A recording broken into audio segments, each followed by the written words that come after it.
Aerik Arcadian, so good to see you. How are Hi, you? How are you I doing? am good. How are you doing? I am well and happy to see you. I think a few people in our digital village are aware that we've been trying to do this all morning, dealing with some tech issues that I think might be solved. This is So attempt number two. it is. So let's get going. Our purpose here today is to have a debate. And let's set the stage just by letting people know, first of all, who you are. Then we'll introduce the debate topics, and then I will let you convince me not to be a cranky old lady. So tell us who you are. My name is Aerik Arcadian, and I am a high priest. I'm a musician. I'm a writer. I do lots of stuff. So if you want to get into some of that, go check out my website, aerikarcadian.com, or just pop on over to @AerikArcadian on YouTube. Perfect. And thank you so much for being here with us. Really appreciate you. And just saying hi to a couple of people who have joined us, Smile Soul 20, Nalini. So happy to be introducing you to Aerik. Aerik will be back with us. You can see the link is already up. Tell me, do you pronounce the word WYRD weird or word? I say weird. Yeah, I like it that way too. Yeah. Mm-hmm. So we're doing Weird Wednesday, and we're going to do a few of them, but we're going to do the first one coming up in 2 weeks on Wednesday, the 21st. As I said, the link is already up. We're going to do a class where Aerik attempts to teach me runes. Aerik did a fabulous class on runes at StarCon 5, and I have been learning runes since Christmas with a surprising, I've been surprisingly inspired. Let's put it that way. And it's weird to go from tarot to runes. So you're going to help me with that Mm-hmm. in just 2 weeks. And you're like, no, it's not weird at all. It's fine. I heard that. No, it's just like, so if in tarot you are looking at it like you have reduced all of language down to a certain number of cards, right? You only have one card to express all these different ideas. Runes is even less than that. So instead of a whole deck of cards, you just have 24 runes. So it's even more open to interpretation, but I think you know more than you let on. And I'm realizing, how time flies. It wasn't this past Christmas. It was the Christmas before. So I'm like a year and a half in. Mm. And I don't know. That's the conversation I need to have with you, because I don't know. I think I do, but I don't know that I do. And so I need to work with someone who knows. And Caroline McLaughlin, thanks for coming back. You were with us when we were not sounding so good, so I'm glad you're here. Mick Shear, glad you're here. Okay, so today's topic. I did a post on TikTok, mostly to be funny, but which I should probably never try to be funny, but it was expressing something real. And what I was expressing was my ire at it was a specific word. It is my ire at the word portal when used to describe something spiritual, where people say, this date is a portal. Like people were saying to me, 5/5, the date, May 5th, is a portal. And I'm like, no, it's the day after Star Wars Day, but it's not a portal. A date is not a portal. And mirrors, people say mirrors are a portal. I'm like, no, unless you're coming at me with a Rick and Morty portal gun, I am not interested in hearing about portals. And everyone's like, agree. And then Aerik, who, like, I admire you so much, you came on and you're like, no, I am all for this. And what you said was, I love using sci-fi terms in our practices. And thusly, I challenged you to a debate. And here we are, and I am very willing to be convinced that this is cool. And that's our question. Is it cool or is it cringe? And I do want to point out, when you say that you're a high priest, what is your tradition? So my wife Celine and I, we actually run a Gardnerian coven in West Palm Beach. Mm-hmm. That's what I thought. And so this is where, like, I think this is really fun because I'm like as eclectic can be, right? I will cast a circle with a wooden spoon and swamp water. Like, I do not care, right? My understanding of the Gardnerian tradition is it is a lot more buttoned up, if you will. Like, it's a lot more specific about how things are done. And so I think it's funny that I, in this conversation, have the stick up my butt position and you don't, because I would have thought it would have been the opposite, maybe? So disclaimer here, Mm-hmm. the views that I may express today do not necessarily reflect the views of the greater Gardnerian community or anyone else in my coven. So this is just my experience. And, for that reason, I don't necessarily have to change your mind, but I am interested to hear your side of it and what leads to your rejection of this word. Yes. Okay. So, I'll start with that. It's a couple of things. Number one, I've noticed since sort of the rise of like social media witchcraft, if you will, which I support fully and am very excited by, I've noticed people like over spiritualizing everything. And that drives me nuts because if you over spiritualize something, you're going to give it more importance than you should. And that can be problematic. And one of the ways we over spiritualize things is to give things fancy names. And so that's one. Two, specifically around mirrors. Where this whole thing started for me was like 4 years ago. I saw someone online saying, if you have two mirrors facing each other so they reflect within each other, you're going to open a portal that lets demons in. To which I said, right? Thank you. To which I said,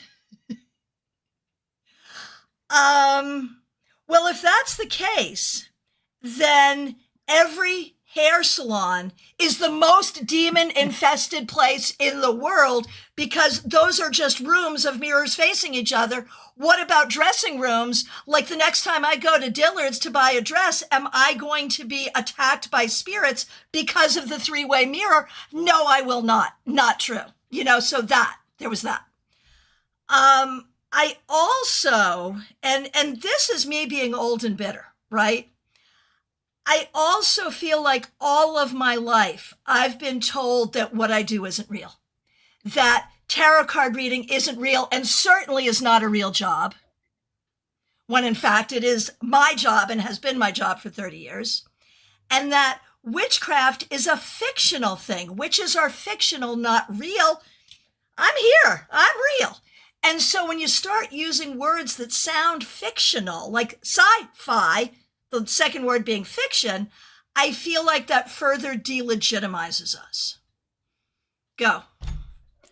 Okay. So first of all, that's why I have avoided hair salons for years. They're just infested with demonic activity. So guys, if you're watching, definitely avoid the salon. Just kidding. Okay. So I will give you a serious answer. It might be kind of, I don't know how long of a story this will be, but I have a lot to explain here with how I feel about it. So first, I do partially agree. I can at least see where you are coming from with the imaginary stuff, the fictionalization. So as I mentioned before, my wife and I run a coven of which you are aware, Christiana. And it is indeed a teaching coven, which means that we take people who have no magical background or no experience with Wicca or anything like that, and we teach them. And that's the point, is for people come in, be new, and learn. So what happens a lot is new people come in and they will ask a question. And the question is something like this: what is the spell for blank? The spell, right? What is, okay, my dog ran away. What is the spell to recover a lost dog? And if you're asking that question, you are kind of missing the point of what we're trying to teach entirely. Because there is no the spell for anything. We don't have 5,000-year-old words of, recover the lost treasure, recover the lost puppy, find a new cat, whatever. And I feel like a lot of people have this misconception. But what we are trying to teach is that it's Dumbo's magic feather, right? The magic is within you. You have the power. That's always inside of you. It's not like these magic words that you're going to find in a book somewhere. It's within you. And so that happens a lot, right? And if you are scrolling through social media or you're on a forum or a group somewhere, you're probably going to see that question a lot of the time. And it's easy to get frustrated with that. And I think like up until a few years ago, I would have, in fact, fully agreed with you on this issue. Because, and I can't speak for like prior to the 90s because I don't really remember, but around the 90s, right? You have all of these people who might have been inspired to learn something about a religion that was not Christianity due to movies and TV shows. And I mean, we're talking like silly stuff like Charmed or The Craft or whatever, right? I know there were like that sparked an interest in witchcraft. And with that interest came a lot of misconceptions too, right? And you have people coming in and they're saying, oh, well, I'm going to open an extra dimensional doorway in my living room. I'm going to hover 6 inches above the ground and I'm going to physically manifest those angels and demons on my dining room table. And that's their expectation. I don't know. But no, like legitimately, people have sent me messages and said, yeah, I've been practicing for about a month and I am unable to get the demons to physically manifest fully. What am I doing wrong? And it's like, okay, so friend, you are kind of missing the point of magic. And so like these misconceptions, they can cause frustration. And coming from a point of view where you have experience and a point of view where you have knowledge and you're familiar with things, it can be frustrating to see these questions asked over and over again. And it can be frustrating to deal with these people who have misconceptions because they came from a world of Harry Potter or some other, The Chilling Adventures of Sabrina, right? That was a big one. Like, don't you guys worship the Dark Lord, right? It's just all this stuff. So it can be frustrating to deal with those people.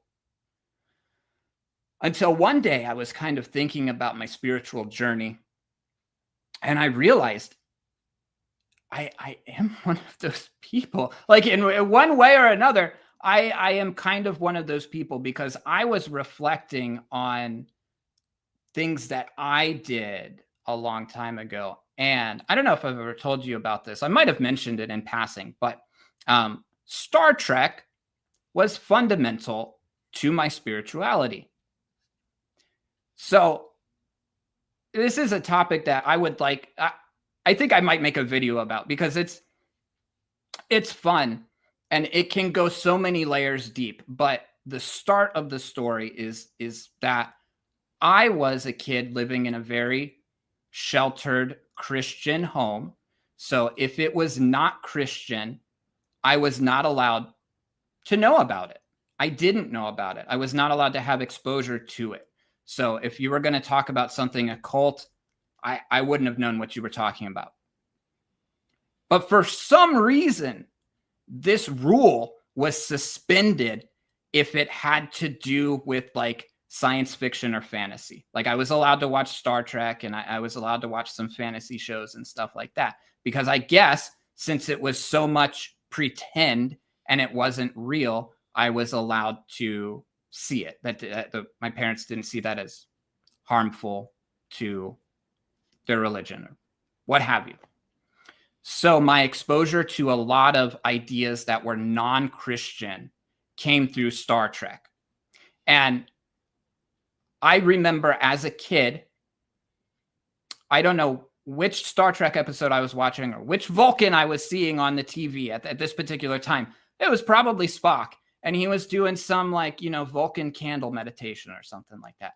And I was like, that looks peaceful. That looks relaxing. I had not heard about meditation outside of this, okay? Because meditation was an Eastern practice, right? That was, that wasn't Christian.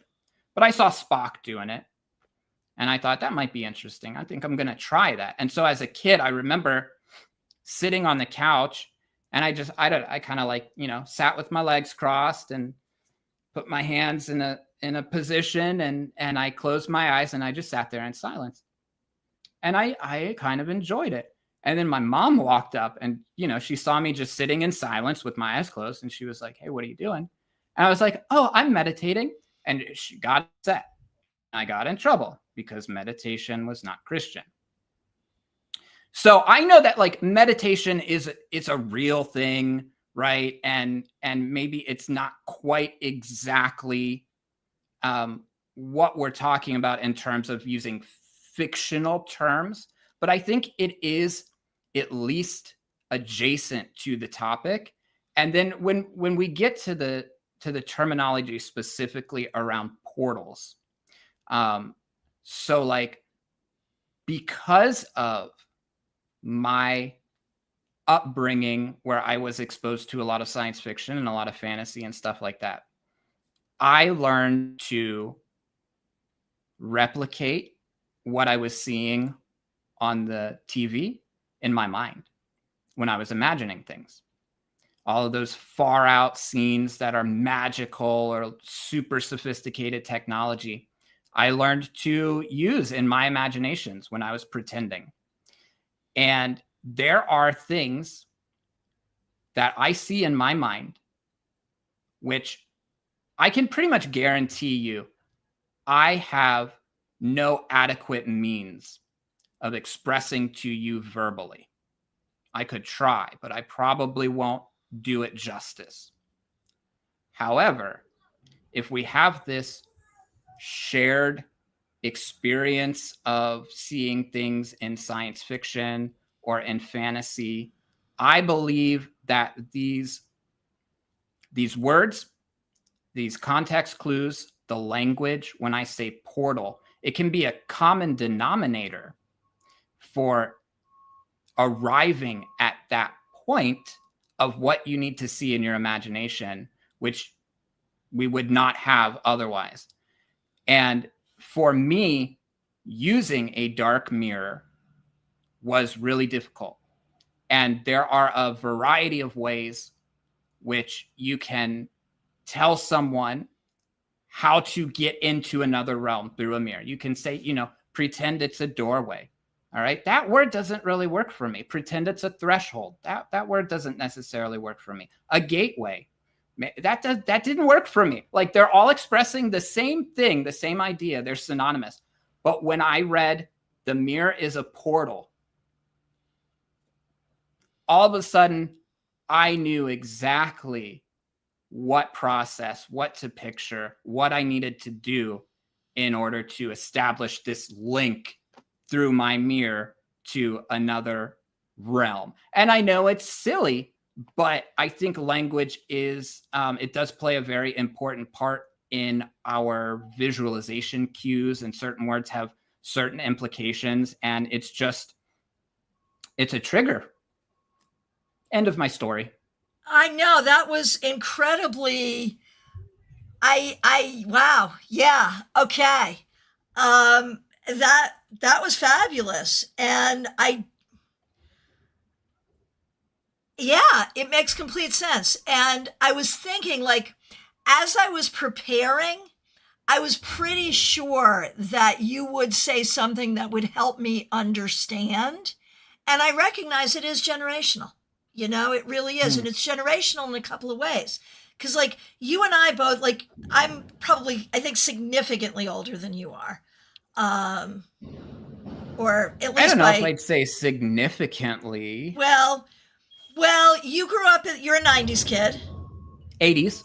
Okay. I'm 80s. Okay. Yeah. Okay, so I late grew 80s. Late 80s. Okay, I was born in 62. So, you know, so maybe not significantly, but somewhat. But there is, like, culturally these lines of demarcation. And I think between our two generations, there's a couple of things that changed. One is around Christianity. I grew up in a Christian household as well, but not fundamentalist, not evangelical. My dad was a Methodist minister. We're talking social justice leaning. Jesus is love, and we all just love each other, and that was Christianity. There was nothing that I was not allowed to do because we were Christian, except be mean to people. Like that's right. The thing you're not supposed to do, right? You had a deck of tarot cards as a kid, right? My mother gave me the Gypsy Witch fortune telling cards when I was 8. And so, yeah, we were, my mother was into Edgar Cayce. Like, we were all up into all of that. Aerik, where did you go? That's interesting. Hang on one second. Let me bring you back. I don't know what happened there, but I think you're back now. You're back now. Okay, good. All right. Good. Okay. And I fixed it myself. I didn't even need to get John. I'm like, so, but then I did end up going to a fundamentalist high school in the 70s. And so fundamentalism did exist, but it was not the way it is now, or even the way it was in the 90s. So I think there was sort of more repression coming up in the 80s and 90s than I experienced in the 60s and 70s. So that's one thing. I think also the idea that, you know, we all come to this magical stuff through fiction. Like, that was not a thing I really wanted to play with. But, okay, I will match your Star Trek story. I also grew up watching Star Trek. So did my kids. It's a thing, right? But when I was 6 years old, there was a Little Mermaid cartoon, I assume based on the Hans Christian Andersen Little Mermaid. And she had a crystal ball that she wore around her neck into which she could gaze and see the future. So when my 6th birthday rolled around, my mom wanted to know what I wanted for my birthday, and what I wanted was this paperweight crystal ball that I had seen in the window of a boutique in our town.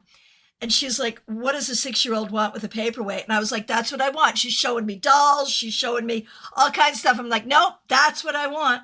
And I wanted it because I wanted to be like that mermaid and look into it and see the future.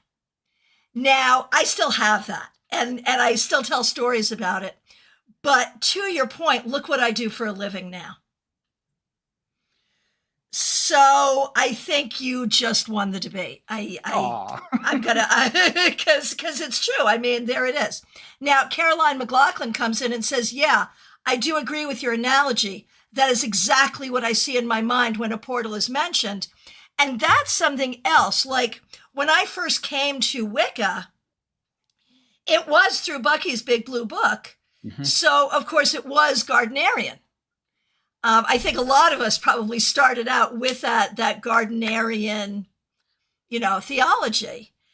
And one of the things that Ray Buckland would say a lot is that you have to use the language, the props, the tools, whatever, that are evocative, that to evoke the energy is what helps us get there. And so if that works, then it works, and it's irrefutable if it works. So, yeah. Okay, there it is. All right, so I will no longer give people a hard time for using words like portals. You heard it here first. And I want to thank you so much for this conversation and sharing this, because it is true, different generations have different journeys. And I think about the generation now that is growing up with, on-demand streaming and, TikTok. So, it's going to be interesting, but we have to be here for that generation, and that's what we're doing. Mediha Ness comes in and says, parents, don't buy your kids paperweights unless they're magical. Right, yes. See what that turns into, right? So, anything else you want to share on this topic? No, I think I adequately went through everything that was in my mind. So I have nothing to throw back at you. So I totally capitulate here, as I thought I probably would end up doing. So we're going to see you back here in our digital village in 2 weeks. That would be Wednesday, the 21st, 7 p.m. Eastern time, for Weird Wednesday, the first of maybe 4 or 5, where we're going to be learning the Elder Futhark. And I'm looking forward to that. Let people know what services you offer and how they can get in touch with you. So you can always find me at my website, aerikarcadian.com. You can find me on YouTube or other social media like Facebook or Instagram. My handle there is Aerik Arcadian. Pretty much if you just type my name into Google, you'll find something. I have a strangely spelled name, so there's not a lot of other Aerik Arcadians out there. I offer rune readings. If you're curious, you can book a rune reading with me. And in the next few months, I am teaching a series of classes, one of which will be on the runes. And then the other 2 are on fluid condensers and sound magic. So kind of 3 areas of interest that I have that I think are important that everybody should know more about. So if you're interested, you go to my website, aerikarcadian.com/classes, and you can find more info there. Perfect. And I will put a tag in both of the descriptions. We're running horizontal and vertical on YouTube. I'll put a tag in both of the descriptions so people can see and go there. And we'll see you here in 2 weeks. Okay. Excellent. Awesome. Looking forward to it. Thank you so much. Take really good care. You too. Be good. Bye. Bye-bye.